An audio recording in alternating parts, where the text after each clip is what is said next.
YouTube రామరాజ్యం channel ప్రేక్షకులకు నమస్కారం. ఈరోజు ప్రధాన అంశం ముఖ్యంగా నిన్న 3 రోజుల పర్యటనలో భాగంగా మాజీ ముఖ్యమంత్రి వైఎస్ జగన్మోహన్ రెడ్డి అరటి రైతుల కష్టాలు, అరటి రైతుల నష్టాలు, అరటి రైతుల గిట్టుబాటు ధరలు అనే అంశంపై పులివెందుల పట్టణం సమీపాన ఉన్నటువంటి బ్రహ్మనాపల్లి రోడ్డులో ఒక అరటి పొలాన్ని పరిశీలించారు.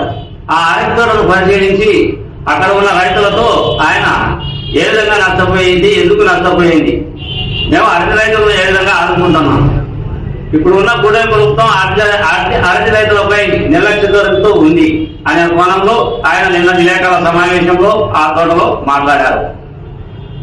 సరే, ఆ విషయాన్ని పక్కన పెడితే ఈరోజు గడ్డం Amarnath Reddy market yard chairman అదే తోట పక్కన ఉన్నటువంటి బ్రహ్మణపల్లి రోడ్డులో అదే తోట పక్కన ఉన్నటువంటి తోటలను పరిశీలించారు, క్షేత్ర పర్యటన చేశారు. అక్కడి రైతులతో ఆయన మాట్లాడారు. జగన్ రెడ్డి కావాల్సిగానే ఆ తోటను ఎందుకు ఎన్నుకున్నాడు, ఆ తోటకు ఈ తోటకు చాలా తేడా ఉంది. ఈ తోటలో రైతుల పరిస్థితి చూడండి. ఈ తోటలో రైతులు వారి అరటిని అమ్మారు, లబ్ధి పొందారు. గతంలో కన్నా ఇప్పుడు లబ్ధి పొందారు. అరటి రైతుల యొక్క పరిస్థితులు, స్థితిగతులు చూడండి. అరటి గెలలు ఏ విధంగా ఉన్నాయి, అరటిని ఏ విధంగా రవాణా చేసుకుంటూ ఉన్నారు, అరటిని ఏ విధంగా కాపాడుకోవాలి, అరటిలో ఎన్నో దశ, 2వ దశ, 1వ దశ, 3వ దశ ధరలు ఏ విధంగా ఉంటాయి అనే కోణంలో జగన్ రెడ్డికి కనువింపు చేసేందులో భాగంగానే మార్కెట్ యార్డ్ చైర్మన్ అయినటువంటి అమర్నాథ్ క్షేత్ర పర్యటన చేసి అక్కడ ఉన్న రైతులతో ఆయన పూర్తిగా వివరించి ఇది ప్రజలకు తెలియాలి అనే ఉద్దేశంతో ఆయన ఆ క్షేత్ర పర్యటన చేశాడు. ఈ వీడియోలో చూడండి ఇలా. నమస్తే.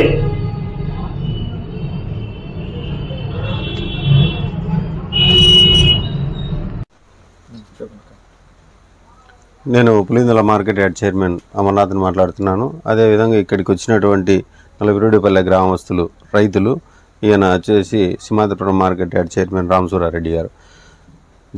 గౌరవ మాజీ ముఖ్యమంత్రి వర్యులు జగన్మోహన్ రెడ్డి గారు నిన్నటి దినంన అరటి రైతుల ఇబ్బందుల గురించి ఇక్కడికి వచ్చి ఏదైతే నిన్న బ్రాహ్మణపల్లి దగ్గర ఆ అరటి తోటను విజిట్ చేసినాడో ఆ తోట ఎటువంటిది, దానితో ఆ పరిస్థితి ఎట్లుంది అనేది ఒకసారి కనుక గమనిస్తే ఒకసారి చూడండి. నిన్న జగన్మోహన్ రెడ్డి గారు వచ్చిన తోటకు ఈరోజు వచ్చిన తోటకు ఎంత వ్యత్యాసం ఉందో, అంటే ఎందుకు దాన్ని ఎంచుకోవాల్సి వచ్చింది జగన్మోహన్ రెడ్డి గారికి అనేది ఒకసారి ఆలోచన చేస్తే, ఫస్ట్ కోలే అనేది నిన్న చూసిన తోట కేవలం మొత్తం తోటంతా కలిపి 13 టన్నులు మాత్రమే తెగింది, అంటే దిగుబడి వచ్చింది. కానీ ఇట్లాంటి తోటలు ఎందుకు చూపించడం లేదు? అదేవిధంగా రేటు రూపాయి 2 రూపాయలు కూడా కొనే పరిస్థితి లేదనేది జగన్మోహన్ రెడ్డి గారు నిన్న చెప్పడం జరిగింది. ఈరోజు ఇదే తోటలో 11,000 రూపాయలతో జరుగుతుంది. అంటే ఒక టన్ను వచ్చేసి 11,000 రూపాయలు ధర ఇక్కడికి వచ్చి ఇక్కడ నుంచి శ్రీనగర్కు ఎక్స్పోర్ట్ జరుగుతుంది. దాన్ని మనం రైతుని అడిగి తెలుసుకుందాం. ఇక్కడ అన్నా ఎప్పుడు నుంచి ఇది ఎన్నో పంట? ఇది రెండో పంట. ఫస్ట్ కోల కూడా కాదు, ఇది రెండో కోలే. అంటే ఏమన్నా ఇప్పుడు నిన్న ₹1, 2 రూపాయలు అనే ఉద్దేశంతో కొంతమంది వైఎస్ఆర్సీపీ నాయకులు మాట్లాడుతున్నారు. ఎందుకు అట్లా వాళ్ళు మాట్లాడాల్సి వచ్చింది? తేడా వచ్చి సరుకు సరిగా లేకుండా పోతే ఏదన్నా మాగడం కానీ మత్తలు రావడం కానీ అట్లా జరిగితే తక్కువకే కొట్టినారు 2 రూపాయలతో. మేము కూడా 3వ చెట్టు 3 రూపాయలతో కూడా కొట్టినాం, 3వ చెట్టు. కాకపోతే ఇప్పుడు ఒక 20 రోజుల నుండి అంత మార్కెట్ మారుతూ వచ్చింది. నెక్స్ట్ కూడా 9,500తో కొట్టినాం. ముందు ఒక బండి కొట్టినాం 12 టన్నులు, ఇదే బాక్సులకే కొట్టినాం, చిన్న బండ్లకు కొట్టినాము.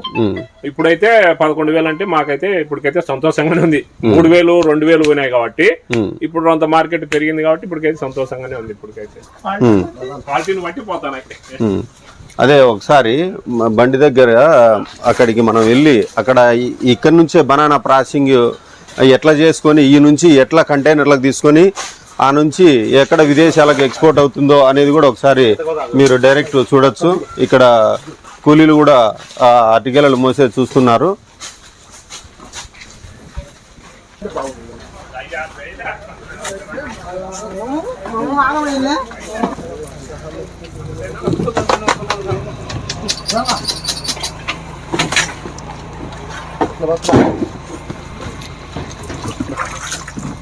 కంపెనీనా?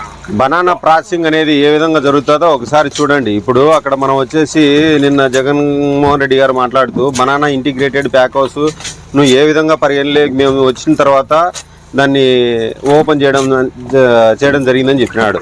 ఎట్లా, ఎప్పుడు, ఏ కంపెనీకి ఇచ్చినారు, మీరు ఎవరితో ఒప్పందం చేసుకుని దాన్ని తీసుకొచ్చినారు?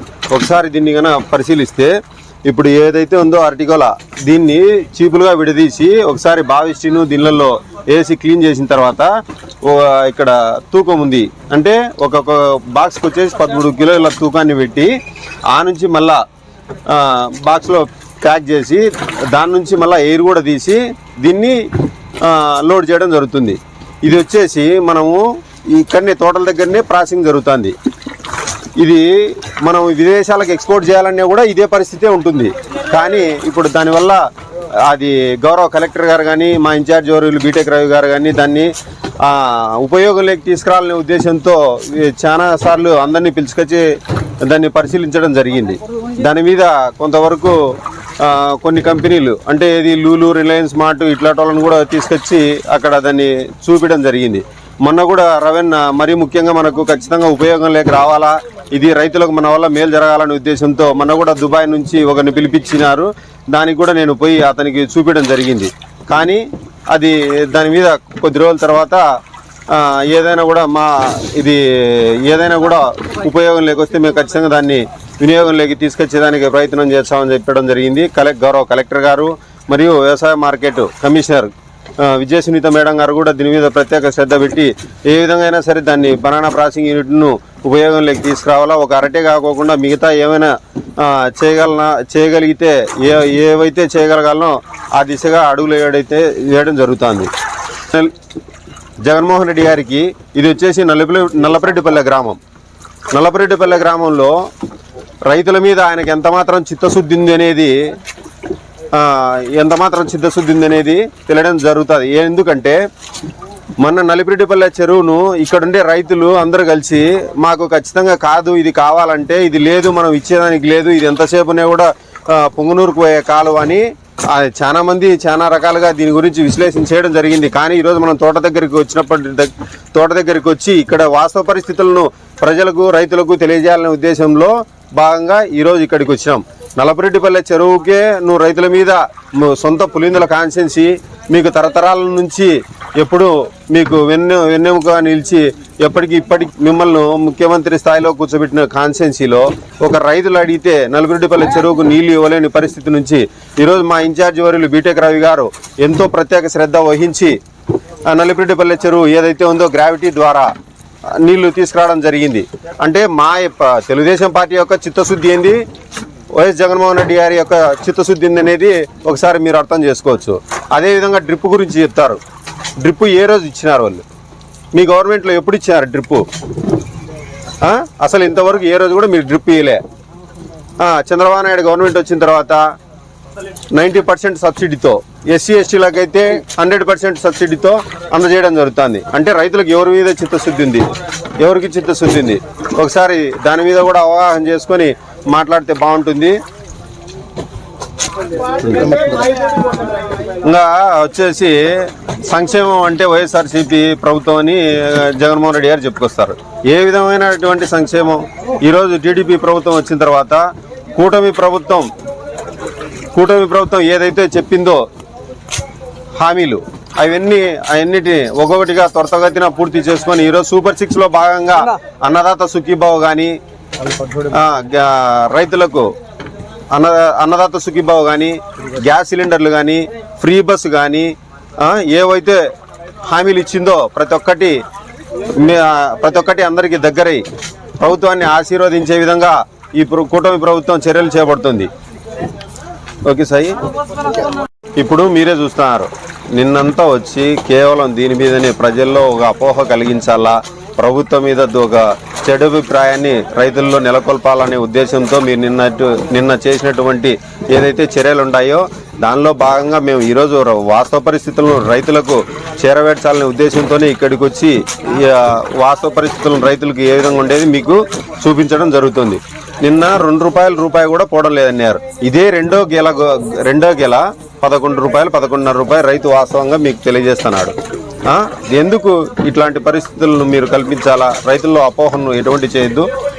ఈ రకంగానే దీన్ని చూసి వాస్తవ పరిస్థితులు ఏవైతే ఉన్నాయో దానికి అనుగుణంగా రైతులకు మంచి జరగాలనే ఉద్దేశంతో మాత్రమే రైతులను అపోహ కలిగించద్దు. దీని మీద మా ఇన్ఛార్జ్ వర్యులు ఎప్పటికప్పుడు రైతులకు ఏవైతే మేలు చేయాలనుకుంటున్నాడో ఆ దిశగానే అడుగులు వేయడం జరుగుతుంది. తను కూడా రైతులకు ఏం మేలు చేయాలనే ఉద్దేశంతో అరటి నుంచి కూడా ప్రోటీన్ పౌడర్ అనేది తయారవుతుంది. తను కూడా ఓ ఎక్స్పోర్ట్ బిజినెస్ స్టార్ట్ చేసి రైతులకు మేలు జరగాలనే ఉద్దేశంతో మాత్రమే తను పులిందల్లో పుట్టినందుకు గాను నేను కూడా ఏదో ఒకటి రైతులకు న్యాయం చేయాలనే ఉద్దేశంతో ఆ విధంగా చేయడం జరుగుతుంది. దాన్ని దృష్టిలో పెట్టుకొని ఏ ప్రభుత్వాలైనా ఏవైనా రైతులకు మేలు జరిగే ఉద్దేశంలోనే పనిచేస్తాయని, అదిగాక ముఖ్యంగా కూటమి ప్రభుత్వం రైతులకు ఎప్పటికప్పుడు అండగా ఉంటుందని తెలియజేస్తూ ఈ విధంగా వచ్చేందుకు రైతులకు కూడా ప్రత్యేక ధన్యవాదాలు తెలియజేసుకుంటూ సెలవు తీసుకుంటాం. నమస్కారం. ఇక్కడ వచ్చిన ప్రజలందరికీ, మీడియా మిత్రులందరికీ నమస్కారం. నిన్న జగన్మోహన్ రెడ్డి గారు ఈ అరటి తోటల దగ్గరికి వచ్చి ఏదో అరటి గిన్నెల కడుపు చూసుకొని ఇదేదో మామూలుగా నీకు ఈ విధంగా రైతులను మబ్బు పెట్టడానికి ఈ విధంగా రేటు లేదని చెప్పడము ఇదంతా ఆశాసందనంగా ఉంది. మేము కూటమి ప్రభుత్వం వచ్చినాక ఖచ్చితంగా చంద్రబాబు నాయుడు ఏదనుకుంటే అది ఖచ్చితంగా చేసి రేట్లు ఉడిదొడుకులు అనేది గవర్నమెంట్ ఉంటుంది, కానీ కొన్ని ఒక నెల అటు ఇటు ఉంటుంది. కానీ మళ్ళీ చేసుకొని ఆ రేటు వచ్చేదానికి మా కూటమి ప్రభుత్వం శాశక్తులా పోరాడుతుందని మా నమ్మకము, ప్రజల నమ్మకము. పోయి జడ్బీ మీటింగ్లో ఇదే ఎంపీ అవినాష్ రెడ్డి డిప్పు గురించి మాట్లాడి, మా ఎమ్మెల్సీ బీటెక్ రవీణ గారు ఎమ్మెల్సీ డిప్పు గురించి మాట్లాడితే మీకు 300 కోట్లు అప్పుల్ని చంద్రబాబు నాయుడు పెట్టినాడు, ఇప్పుడు మేము చేసేది ఏముందని చెప్పంటే అది 300 కోట్లు చంద్రబాబు నాయుడు జగన్మోహన్ రెడ్డి ఒక రైతులకు ఇవ్వలేడా? డ్రిప్పు ఒక బెత్తడి తుంటమనం ఇవ్వలేదు డ్రిప్పు. అట్లాంటిది మళ్ళీ ఇప్పుడు మనకు కూటమి ప్రభుత్వం వచ్చినాక డ్రిప్పు ప్రతి ఒక్క రైతులకు 80% అందరికీ డ్రిప్పులు అందరు శాంక్షన్ చేసి ఎంతమంది ఉంటే అంతమందికి ఎకరాలు అనుకోకుండా మనకు అందరికీ చేసినాడు. నిన్ననే పోయింది 10 రోజుల కిందట అన్నదాత సుఖీభవ మన కమలాపురం ఉంటే స్టార్ట్ చేసినాడు. మన జిల్లా నుంటే మన జిల్లాలో నెక్స్ట్ కనుక మన జిల్లాకు వచ్చి అన్ని విధాలు చేర్చాలని చెప్పి ఒక సుఖ్యమంత్రులు చంద్రబాబు నాయుడు ఖచ్చితంగా ఏదైతే అనుకున్న కూటమి ప్రభుత్వం ఖచ్చితంగా అన్ని అమలు చేస్తామని చెప్పి మీకందరికీ ఇదే గ్రామానికి చెందిన రెండవ తోట అంటే ఈరోజు ఇదే గ్రామంలో విదేశాలకు ఎక్స్పోర్ట్ అవుతున్నది. ఇది ఒకసారి గమనించండి. ఇక్కడనే మన పక్కన రైతున్నాడు. రైతుని అడిగి ఏం రేట్తో కొడుతున్నారు ఏందనేది అడుగుదాం. ఈరోజు మీరు ఎక్స్పోర్ట్ క్వాలిటీ విదేశాలకు వెళ్తుంది కదా, ఇది ఏం రేటు కొడుతున్నారమ్మా? ఈరోజు 11.5 రూపాయలు. కంపెనీ రేవా ఈ నుంచి బాంబే పోర్టుకు పోయి ఆ నుంచి ఎక్స్పోర్ట్. ఇది ఇక్కడున్న రైతును అడిగితే రైతు చెప్పే రేటు. ఇప్పుడు ఇది కూడా ఇక్కడికి వస్తే హెక్టార్కు 25,500 ఇవ్వడం జరుగుతుంది. అంటే మన తెలుగుదేశం ప్రభుత్వం ఎందుకంటే ఇది కట్టుకోవడం వలన దోమపోటు కానీ ఇట్లాంటి ఏ లేకోకుండా అంటే మచ్చలు వచ్చాయి, నల్ల మచ్చలు, అవన్నీ ఏ రాకోకుండా ఉండేదానికి మన ప్రభుత్వం తీసుకుంటున్న రైతు పట్ల మన ప్రభుత్వం ఎంత శ్రద్ధ వహించి ఈ రకంగా చేస్తుంది అనేది మీరు ఈ తోటను కూడా పరిశీలించవచ్చు అనేది మీ ద్వారా తెలియజేస్తున్నాను. ఉండు తిన్నా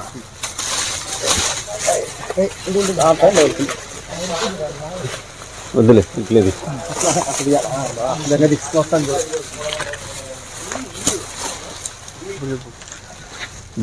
ఇది దోమపోటు రాకోకుండేదానికి దోమ వచ్చి దీని మీద పండుగ అనేది వాలితే దీని నుంచి ఇంకా వేరే గలకి వెళ్తే మాగుతుంది. అది అట్లా జరగకూడదు, రైతుకు మేలు జరగాలనే ఉద్దేశంతోనే మన తెలుగుదేశం ప్రభుత్వం హెక్టార్కి 25,000 చొప్పున సబ్సిడీ రూపంలో అందజేయడం జరుగుతుంది. ఇదంతా రైతులు దీన్ని కూడా ఉపయోగించుకోవాలని మీ ద్వారా తెలియజేస్తున్నాను. నిన్న జగన్మోహన్ రెడ్డి గారు రెండో పంట చూపించడం జరిగింది. ఇది కూడా రెండో పంటే. అంటే దానికి దీనికి ఎంత వ్యత్యాసం ఉందో ఒకసారి ఇక్కడున్న మీ ద్వారా రైతులందరికీ తెలియజేస్తున్నాను. అంటే చూపిస్తున్నాం ఎట్లుంది అనేది. మీరు ఎందుకు అట్లాంటి వాటిని చూపించడం ద్వారా రైతులకు కూడా ఇబ్బంది పరిస్థితి కలుగుతుంది.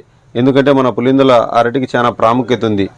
ఇతర రాష్ట్రాలకే కాకుండా ఇతర దేశాలకు కూడా మన పులిందల ఎక్స్పోర్ట్ బాగా జరుగుతుంది. ఎందుకంటే మన పులిందల నుంచి వెళ్ళే అరటికాయ ఎక్కువ రోజులు నిలువ ఉంటుంది, మంచి కలర్ వచ్చాది అనే ఉద్దేశంతో మనకు ఇక్కడ మన అరటికి అంత ప్రాముఖ్యత ఉంది. దీన్ని దృష్టిలో పెట్టుకొని మనకు పులిందల రైతులకు కానీ ఎవరికైనా కానీ మేలు జరగాలనే కానీ ఇంకా మీరు ఆ విధంగా చెప్తే రైతులకు కూడా ఇబ్బంది జరుగుతుంది. అట్లా కాకుండా వాస్తవాలను రైతులకు కానీ ప్రజలకు కానీ తెలియజేసి ఉంటే బాగుండు. అట్లా కాకోకుండా మీరు అవాస్తవాలను చిత్రీకరించే ప్రయత్నంలో భాగంగా నిన్న మీరు ఆ తోటను ఎంచుకోవడం జరిగింది.